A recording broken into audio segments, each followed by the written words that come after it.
Ladies and gentlemen, welcome to the bonus episode of the Icebreakers podcast. Matt Evers here, sat alongside this gorgeous couple. First up, our people's purple princess, Frankie Seaman, and her husband, David Seaman. Woo-hoo! Thank you, David, for joining us. Absolute pleasure. I'm looking forward to this. What are we going to be doing? Don't know. Well, hopefully we'll He says have very nervously. Yeah. we'll have a little bit of ice skating, a little bit of football, and then a lot of WAG chat. There you go. I'm here for the WAG chat. I'm here for it too.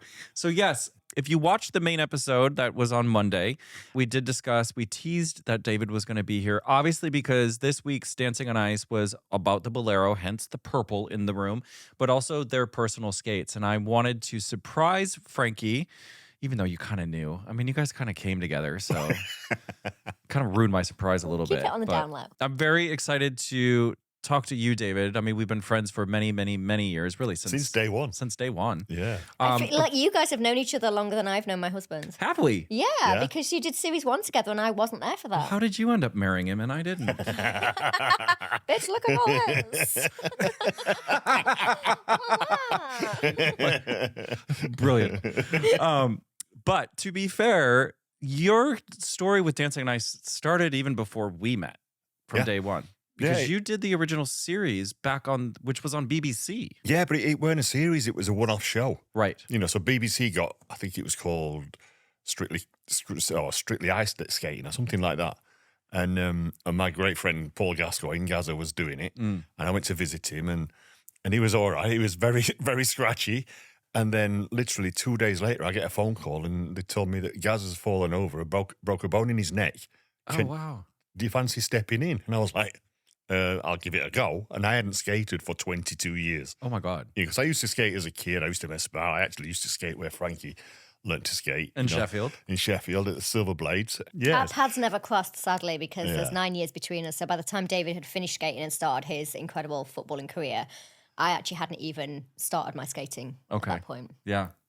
Now, so I did that. I did that show, and I'd got I think it was about 10 days to learn to skate again, do a routine, God. Then we did it. And you skated with the incredible Zoya. I did. Yeah, Zoe was brilliant. And the funniest thing was when I first went, I got on the ice, and because I love ice skating, I did then, I still do now.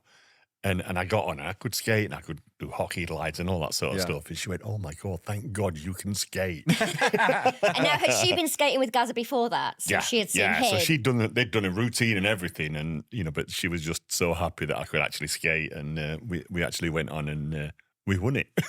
There was a bit of an audience vote, so I'm sure that it was because I was skating against Jessica Taylor, and she was really Jessica good. Jessica Taylor did that BBC one too. With Rob Bergerman. Get out. I'm telling you. So Rob Bergerman is a coach on Dancing on Ice. Who we've all known for years. Yeah, who was a competitive skater here in the UK, ice dancer. But I didn't realize that Jessica did the BBC one too, because she then went on to do Dancing on Ice. Yeah. But so that it was like me and Jessica as the last two, and I got the audience vote. So amazing. She was way better than me, by the way. I was just a little bit more popular. Right. Yeah, exactly. So you are literally the reigning champ of the BBC. I'm the reigning BBC champ. Yeah. Give it up, Ledge. Still got that. Amazing. Now, then we fast forward how much time before Dancing on Ice came about? Literally about 8-9 months, I think. Oh, was something it? like that. Okay. Yeah. And I think for the people at home, they probably don't realise that there was a bit of a battle between the BBC and ITV over who would get the rights for Dancing on Ice, or whatever it was called at that point on the BBC, Strictly Come Ice Dancing or whatever. And I think people at home may have forgotten that the BBC were trying to create their own series, but then ITV had one already kind of in creation or in production in the background. So the BBC tried to get in there a bit earlier, and that's why they put this one single episode out. Yeah. And I think it made sense because Strictly at that point was so popular. Well, and it still is. It still is, yeah, for sure. The interesting fact is that they chose not to renew it or put it into a series because, like you said, it was just a one-off. And then Katie Rodcliffe, who is the exec producer of Dancing on Ice, came up with the idea of bringing Jane and Chris, Torval and Dean, into the format, which then became not the X Factor, but it was the X Factor of Dancing on Ice. And then the rest is history. Yeah. And when I got the call, that they wanted me to come on the show, and I was like, yeah, I'd love to because of my love for skating, and then obviously that's where we met, and it was just, we were talking earlier about it, weren't you? you were the one that knocked me out of my skate off. Me and you were Bonnie like, Langford. oh, was I? Oh, yeah, I never forgot it, mate. Don't worry about that. I mean, to be fair, it's Well, you and Bonnie, I should say. Bonnie and I. And that first series was just everything about it in my memory was fun. Yeah. Because we didn't know what we were doing. It was the first time I had ever been to the UK. It was 2005 we started training. Yeah. I was living in Stoke Newington, which is north part of London, which at that time was really rough. And now it's like super posh. And I can remember production was still trying to figure it out as well. You know, like the car situation was abysmal. Because sometimes you'd have like this super massive Mercedes limo or what it felt like. And then the next time there wouldn't be a car and you had to walk, you know?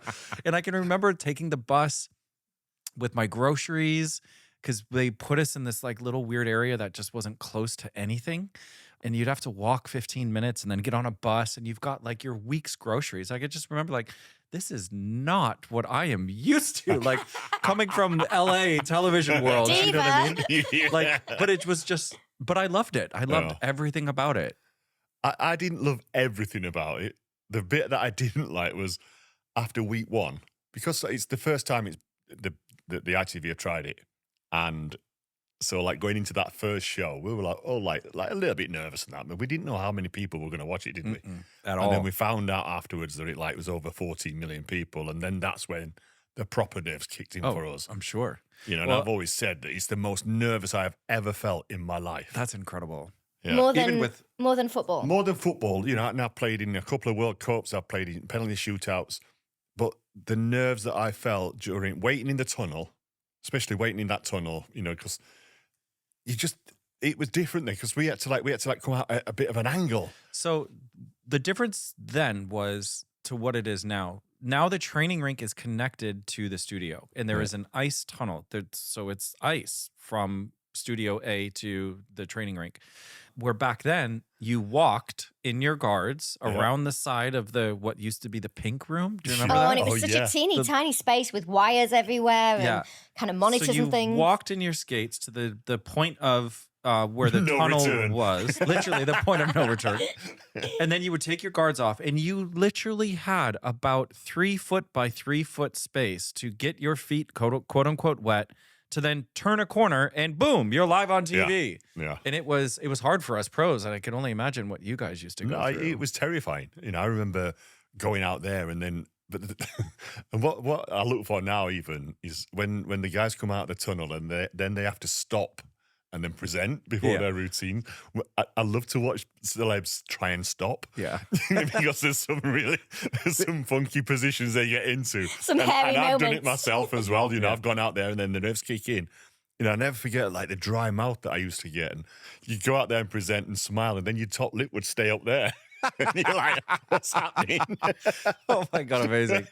And then you'd start off, and if you had a little wobble, honestly, the legs just used to go to jelly. It was terrifying sometimes. And it's interesting too, as you know, you're a hugely successful professional athlete. To hear you speak like a normal human being in our environment it's I'll never get over it, because you still to this day, like all the athletes that we've had on the show, how nervous they get. And we're like, yeah, but you have a gold medal in the Olympics or you've won a World Cup, you know, and that our sport makes you that nervous. I mean, I don't think he's won a World Cup. Well, yeah, we tried. Okay. Big it up, babe. Big it up. No, but even Tony Adams, when he did Strictly, Yeah. you know, did Strictly last year, and I saw his first dance, and I could see that he was feeling exactly the same as I was when I did my first dance on an ice. Yeah. And I texted him straight afterwards, and I said to him, I bet that's the worst it felt for nerves ever. He went, exactly, goalie. He went, that's exactly what I felt like. Wow. It's incredible. Now, you skated with the amazing and gorgeous Pam O'Connor. I did. And I think it was her first time doing a show like this as well. So you guys were learning the ropes together. I mean, I really enjoyed Pam's company when I joined the second series. Yeah. She and I roomed together for a little while. She wasn't on the series for very long, but of course we went through the whole training process together. So that was 8 weeks. So I really got to know her, and she was a lovely girl. But you also had an accident with Pam where you were doing going into what we would call a bounce spin or a headbanger. And then I think Pam was trying to land it, and she missed her footing as she went for the landing, and she fell. And you got blamed for that, and I was really sad. Yeah, and it was props week. So Pam had these canes at the back of her, on her back. And so then she tried to land it and then couldn't get her hands out quick enough, and everybody says that I dropped her on the ice, but I still had her feet in my hands, so that doesn't really count as a drop in my world. You definitely didn't drop her. Comeback ever. But she slipped and then she banged her chin on the ice. Yeah. And she was this was like this was like show day during rehearsals. And I was like, "You okay?" And she just like moved her hands, and then the blood just started dripping down. She and I was proper cut her chin open. Yeah, so then she had to go to hospital and get everything sorted out. So So then you skated with Natalia, right? yeah, so we got to buy that day, and then the following On to the next week, yeah. Into the next week, I skated with Natalia, and Also a lovely girl. a really lovely But girl, great completely skater different- as well, but But a completely different size to Pam physically, because she's so tall. She was taller, and I remember she had this like Yellow feathers, like big bird dress type thing on. literally big bird. And we were doing this lift where she like sat on my shoulder, and then I had to like glide round Around the corner? Yeah, and as I'm like bringing her around the corner, I could feel that my skates were like getting ahead of me. and you ain't got a toe pick at the back of them, have you? No. And then next thing I just went, and then I just let go of her, and then she landed on the ice. And when when I watched it back, it was like. It was so funny because as she landed on that lot, the light just caught these like yellow feathers just fluttering down afterwards. Was everything in slow motion? Yeah. But these feathers had come off her dress. They must have been when I was clinging on for dear life. Yeah. It's a big ask to change partners mid-series. It's a Yeah. big ask to change partners in 4 days. Yeah. And I think, too, it was Natalia's first time ever. Well, it was everybody's first time doing this Yeah, sort she of was the show, right? understudy, She was the so, understudy, yeah. and she hadn't Yeah. experienced that.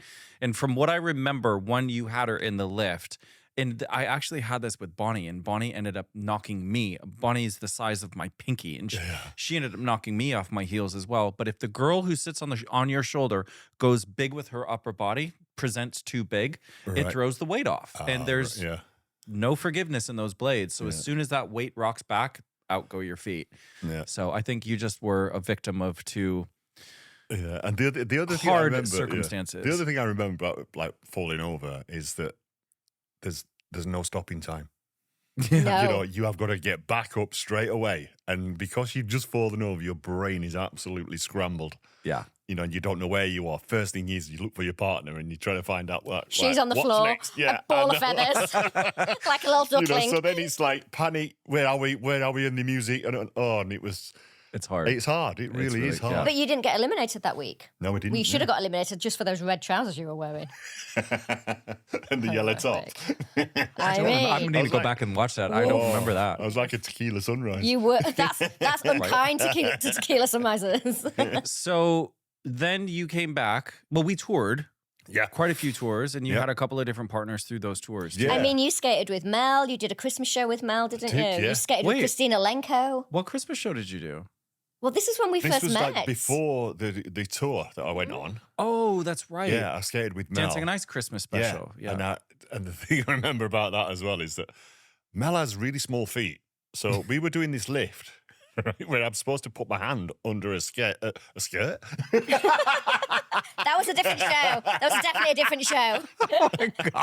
I'm supposed to put my hand under her skate. No, under her boot. Yeah. Between her boot and her blade. Yeah, but my hand wouldn't fit. Yeah. You know, so I found it really clunky and everything. So when we actually did the show, I just thought, bugger this. And I just put my hand, I grabbed her blade Did you? and just lifted her up. And then, That's not very safe hands. I know. And then we carried on. And then we went to like the kiss and cry area and chatting. And I'm looking down at my hand. I'm thinking, I've cut my hand. Was it? And I had Did you? actually sliced my hands. Yeah. Oh, my God. That must have been terrifying as a goalkeeper, though. You should have been wearing gloves, I'd babe. retired by then. It didn't matter. Yeah, very true. So that was a Christmas special that we Yeah. did. That's right, because that was with Shakin' Stevens. Yeah. Oh, no, that was a different Christmas special. Oh, has there been more than one? Yeah, well, it was like, it was just, we weren't even really involved in it, I don't think. It was you I guys can't and remember who it was. I Yeah. don't think it was us. But then on tour, And then on tour, I think Yeah. we did what? And you something like skated about- with Christina with Lenko. Christina, yeah, and I think we did about 49 shows or it something was like that. it was like one of the non-stop. biggest tours. So Yeah. basically, you've skated with more people than Matt has. 16? Yeah, but it Close. was, you know, and the tour was really, really like eye opening to me because I didn't realize that you have to spend that much time off ice for so little time on it. Right.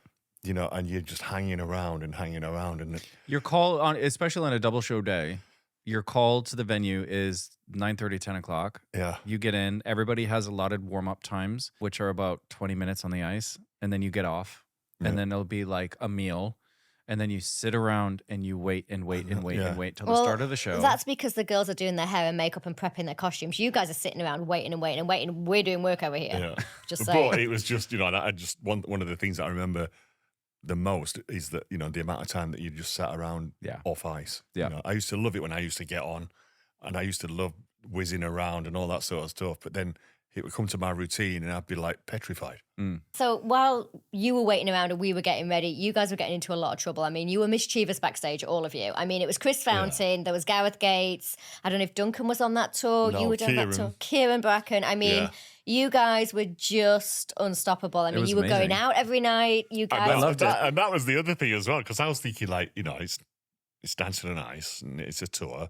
We're away for quite a while. We were allowed a couple of drinks or something. Absolutely. Every night. Like the lads were going out and I was like, yes. You know, so it turned into quite a nice tour. Didn't you all get told off by Karen Barber at one point? Oh, yeah, we did. Oh, my God, yeah. She actually, we'd been out, we'd been noisy, blah, blah, blah. Anyway, we'd had a good time. Because we all stay in the same hotels. Yeah. So when we'd come back at 2 o'clock in the morning, everybody down the corridors, knocking on Jane and Chris's doors. Like, they were real happy. I remember coming back when we were in Sheffield and we're coming across, there was a square outside. Is it St. Paul's Hotel or something? St. Paul's, yeah, the marker. Yeah, so there's a big square there. And, the fountains. And Chris Fountain, by the way, was having a right go at Mr. Gareth Gates. There was a big rivalry. Across the square. And then I looked at the hotel and I could see Christopher Dean looking out of his bedroom window. I was like, oh, my Lord. And it's funny because, you know. Was he wearing his tighty whities? Oh. No, they'd be purple though, obviously. Yeah. but then we came back. Bolero budgie smugglers. And then that's when we got told off the next day. Karen got us all in front, you know, like got us all in a circle and was like having a go at us. And she turned around to me and she says to me, she went, "You wouldn't do that the day before a game, would you?" I was like, It's not exactly like a game, Karen. Oh my God, amazing. Dear listeners, I was not involved in these shenanigans. I was sleeping.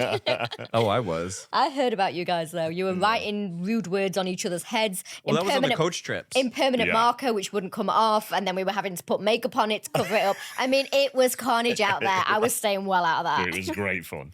Those were the glory days. Yeah. The glory days, for sure. So then fast forward 1 or 2 years, we're getting almost to that point of the Champion of Champions show, which is when you guys skated together. Yeah. So David and I had first actually met, if we rewind all the way, probably in 2006 or 2007, and I was skating with another footballer, Lee Sharp, and you came to the first episode of the series to see Pam, to say hi to Pam. Because I said to Pam, I said, "Well, I'll come later on in the show." And she went, "No, come to the first show." Oh, just in case I need you. She went out in the first week. She was with Dr. Fox. Yeah. And actually, funnily enough, that's right. Yeah, and so funnily enough, the person that I was skating with, Lee's girlfriend, had a son who was madly in love. He was 11. He was madly in love with Pam, and I was like, "Oh, I know Pam. You know, I like her. She's really lovely." And he was like, "Oh, I really want to meet her." And he was 11. So I took him over to meet Pam, and you were with Pam chatting to Pam in the bar. Yeah. So that was the first time I met you. And I mean, it was just a quick hello, whatever. We were more interested in Pam, to be honest. Yeah. And then you came back and did a VT for us, and then I met you again at the Christmas show. So we met like so many times over the years before we toured together, and then you came back for the second tour. And then I came back for the second tour, but I was a guest judge. Yeah. I think it was at Wembley. Maybe. Yeah. Mm-hmm. And then fitting. Yes. The good times at Wembley. That's when we first started, getting together, getting to know each other and getting together. So it was, David so that's why David didn't recognise me when I was like in normal clothes. He only ever saw me in either skating dresses. I don't recognise you either. I know. Skating dresses or training gear. I'm having a bit of an out of body experience just sitting and watching you. I feel like I'm just like, whoa. Oh, she still swoons My husband's over him. on the podcast. I love it. Gag me. Yeah. Let me. With pleasure. The fact that you guys, because we see it on your social media, obviously I talk to you guys all the time, and I see that you still skate, warms my heart because Aren't you staying at our house tonight? I am. Do you want to come skating? No, I skated today. My feet are tired. But no, it's amazing. The fact that you guys have found, I mean, obviously Frankie loves the sport. You fell in love with the sport. You guys found love together. And then you have found this sort of like social activity through skating. Oh, you know? we're like adult skaters now. It's brilliant. I know. We just rack up to the rink, do our little thing, pull every bone in our body, pull every muscle that we've got, and then tell we me get up about and that. think we think we've had a great day. But do you still have fun? Oh yeah. Oh, yeah, all the time. We just laugh, don't we? Yeah, and but I get told off for laughing because when there's other skaters on there and then they fall over, I'm like, way, and she's like, don't do that, David. It's funny. I'm so embarrassed. Oh you my know God. what skaters are like. If you fall over, we fall over all the time. It's how it is, and you just get up and you carry on. Yeah. But he has to make a big production and song and dance about it. And, And I'm it's like, not like your voice is quiet. No, I he's suppose so. 64. Yeah. Well, we recently went skating, and my ex-teammate Lee Dixon was with us, and he'd been recuperating after having a partial knee replacement, and he was like, "Oh, I'd love to watch you skate." So we went skating. I says, and he was like, "I bet you fall over." I'm not falling over. I'm not falling over. And we were doing this. We're doing a wrist ripper or something, weren't we? And then I lost my balance and I flipped my skates and I landed there like bang like that. And as I look round, Dicko's on the side there with his camera like that going. And he got it videoed. on his crutches. Oh my God, brilliant. Brilliant. Yeah, but you know, it's part of it. But yeah, We still have still fun. love it. Still have good fun, don't we? Yeah. That's something that we all can learn from, is especially like for you, Frankie, you've skated since you were young, and the fact that you've had a bit of a rough patch with skating, but now you've gotten back into it through David is amazing. It's interesting because I retired when I was 30 and I'd had this amazing ice skating career. I was so lucky. I traveled all over the world. I'd always been, a principal skater in the shows. For a while I was like really up there as one of the top Adagio skaters in the world. And then I kind of retired, and suddenly this show came up in the UK, and my friend who was American, Tamara, who skated with Andy Peters, was telling me all about it. And at the time I was on a cruise ship. I was skating on a cruise ship, and I was like, "Why are you in the UK?" And she was like, "Girl, you know how she speaks. She's so New York." Proper New York. And she's like, "Girl, I'm in the UK. We're doing this show." And I was like, "What show?" Because, as far as I knew, there wasn't any skating kind of professionally in the UK at that time other than hot ice. So she gave me the email of Katie Rawcliffe and the team, and I emailed them. And I was like, "I need to do the show because I'm English, and you don't have very many professional ice skaters that would be able to do that show at that level." And that's how I got involved on the second series. So obviously you guys were all there on the first season. And it was really nice for me to come back and have this like swan song, because I had retired once already. Yeah. And I came back and did this show, and it was great, and obviously everything that went with it, being on ITV, and it was a primetime shiny show at that time. I mean, I think there were millions and millions, 10, 12 million people watching it, and I was on there for 10 years and I loved it. I loved every minute. I met my husband. Yeah, I mean, I have great memories of the show. Amazing. I used to love the pro routines. Your pro routines used to be so good. Yeah. It was the highlight for us too, Yeah. because Yeah, we actually got to like skate full out. Yeah, and for us to watch you doing that, Yeah. it was brilliant. Just watching all the different ones. And then when you do, I remember like when you, Dan, and was you and was it Christina? Dan, Matt, and I did a trio. Yeah, I that's said threesome last week and I got into trouble. So Dan, Matt, and I did a trio. Yeah. And then the year before that, Dan, Matt, and Christina, your partner, Yeah. did I don't even know what to say because I'm going to get into Quadruple? trouble. A quad, yes. Right. A quad skates. Yeah, but I remember always like thinking, Not a foursome. It actually was a foursome. I mean, it is, but A quad. that has a bit of a different connotation to it. Is that a different podcast? That's a different podcast. It's the Midnight Yeah. Podcast. But yeah, just to see you doing it properly that was cool. Obviously, you know that I've retired this year, and I haven't spoke a lot about it, but it hasn't been easy. I'm still at an age when I still want to do things. And, when you take this career shift at the certain part of your life that I wasn't really expecting to, do you know what I mean? It wasn't something that I had forecasted, and it was a matter of a bunch of different sort of cogs that were all working. It's been the best thing that I've ever done for myself, For your body. for my body. But how did you find, because when did you retire from football? It was, I retired when I was 40, so I Yeah. retired in 04. okay. But I was ready for it.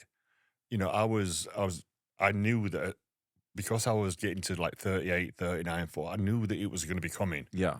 Because for me, there comes a time when you don't enjoy it. And I still say it today. I coach at Arsenal once a week with the young goalkeepers. But when I chat to players that are coming towards the end of their careers, I say, you'll get a sign. Something will happen while you're training or whether you're playing. You'll get a sign and then you'll know. Okay. And I was playing for Man City because I'd left Arsenal at the end of my career. I went to Man City for a year, playing away at Wolves. And the ball was down the other end and I was in goal and I was like, what am I doing here? And that was the only time I'd ever had that feeling.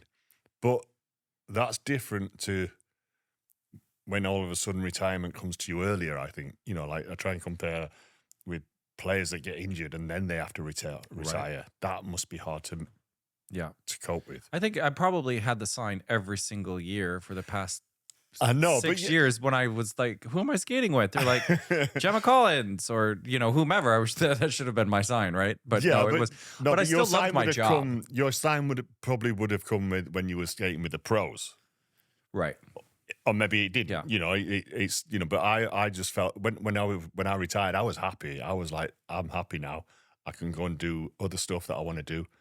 Yeah, I think because they just don't teach anybody really how to retire and how to segue into something else. We all hope that we have a backup plan, and thankfully, as Frankie and I have discussed on earlier episodes of this has been incredible for both of us because it's sort of it's been like therapy for you, actually. Yeah, absolutely. Yeah. And you've come straight into it as well. Yeah. You've announced your retirement and you're still working, you're still doing stuff with skating. Yeah. Like I was still doing things with football. But then I wanted to go into the TV side of it, but not so much into football side of it. I wanted to go in. That's why I did the BBC one. I did That's So Nice. I've done a lot of other TV shows. Harry's Heroes, Harry's The Masked Heroes, Dancer. Yeah, Noel Edmonds, his house party with Mr. Blobby. I'd turning up with my England kit on, doing a penalty shootout and stuff like that, live on TV. You're such a ham. I love it. So there was other stuff that I wanted to do. I love my fishing. I love my golf. I still do loads of charity work. So it's a case of keeping busy. Yeah. I think for you as well, because skating's been such a passion for you for your whole life, and it's also been an integral part of your personality, as we've spoken about before. It is who you identify as. Like I'm Evers, I'm a professional ice skater, and the same for me. When that's taken away from you and it's out of your control, it doesn't feel like you've had full closure in your career. You don't feel like you ended that narrative or you had that option to be able to say, okay, this is the final chapter. That's taken away from you and you don't even have the right to reply. And I think that's what's so frustrating and can be so damaging mentally. And I think thankfully you've had this to still stay connected. And obviously tonight we saw you on Dancing on Ice, but I do feel that, that's probably been more of a shock to you and probably more traumatic than it needed to have been. Yeah, probably. Well, yeah, for sure. Absolutely. Did your voice just break? My voice just cracked. You're a fellow podcaster too. I am, yeah. And we're a family of podcasters. I know. You record yours on a Sunday. I record mine on Monday mornings. Yeah. Obviously straight after the Premier League games, and we chat about the games that have just happened at the weekend, and then we do our predictions. And did we steal your idea, or did you steal our idea? I think we probably stole his. But we added sparkles and glamour. There are no sparkles and no glamour. It's very disappointing. But it's something that I got into. They asked me to do it for the Euros when England got through to the final, and I quite enjoyed it. And then they asked me to do a whole Premier League season. And you weren't sure if you were going to enjoy it or not, were you? And it was good that it was for the Euros because it was a short series. And then when they asked me to do the Premier League one, then I start watching football again. I'm like, all the football. He'd rather be fishing. Yeah. So then I have to watch all the football. But in the podcast, I've had some like fantastic guests and that. I've had Robbie Williams on a couple of times. Amazing. Matt Lucas, Piers Morgan, just like loads. And then I've even this season, I've had Arsene Wenger, Thierry Henry, and Dennis Bergkamp. Boom. And it doesn't get a lot better Name than that, dropper. especially for Arsenal fans. Who's your booker? Jenny, come on. It's weird though, because I just phone people up, because I've got all their numbers. And I just say, any chance doing the podcast? They don't say no to me. He is 6'4" and he's from Yorkshire. I know. Big I fan. know. No, they're good. And I enjoy it now, and hopefully it's long may it continue. Absolutely. When you're having fun doing something that you like, it's not work. you get the best results. Absolutely. Yeah. Just like the Icebreakers podcast. I was going to say, that's why we've been so successful, because we have a lot of fun.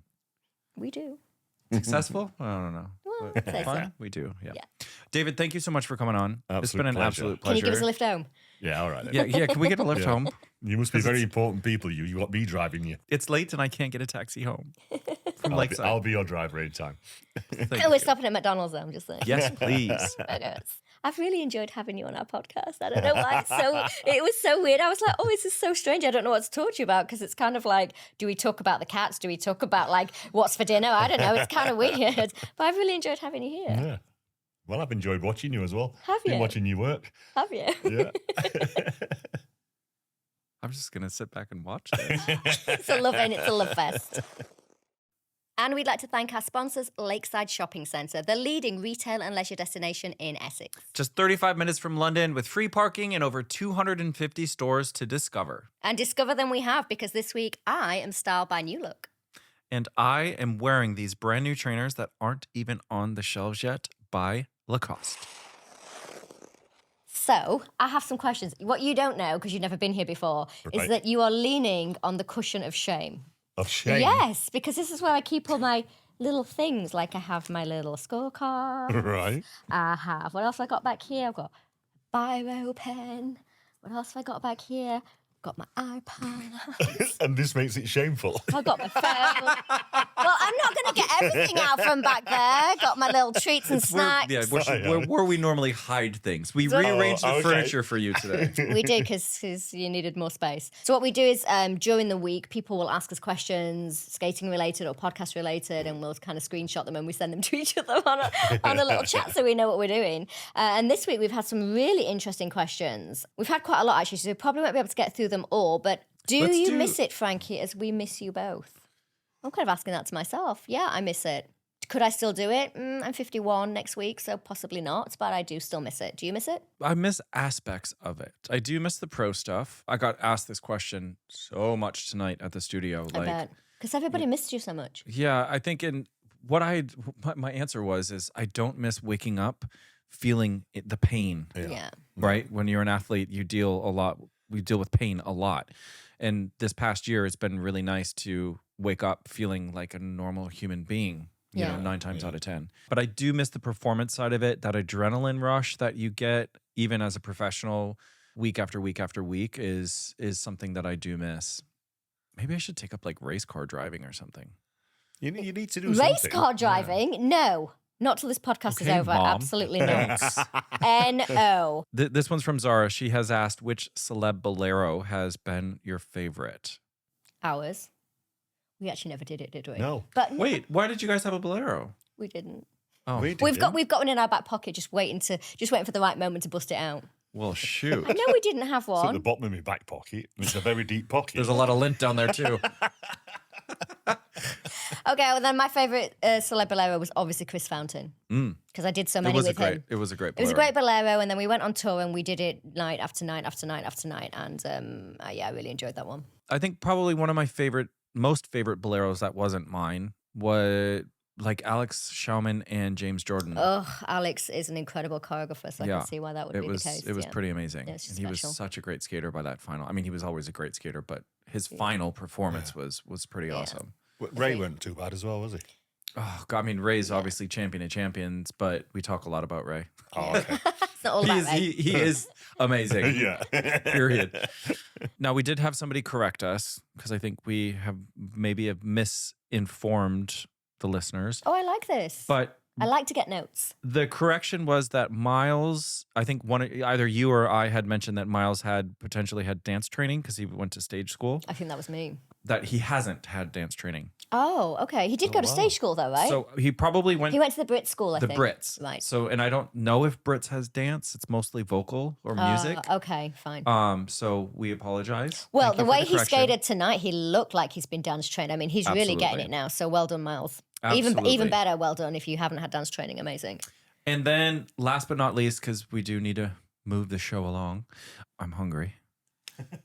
Speedbird Julie has Speedbird said, Julie, I love that name. do you have any tips for those who have started skating later on in life? David, this might be a good one for you to answer. Any tips on it? Yeah, just Be careful. Because trust me, when you fall over, it really hurts. Maybe you should just leave it at that. Yeah, but just go and enjoy it because it is fantastic.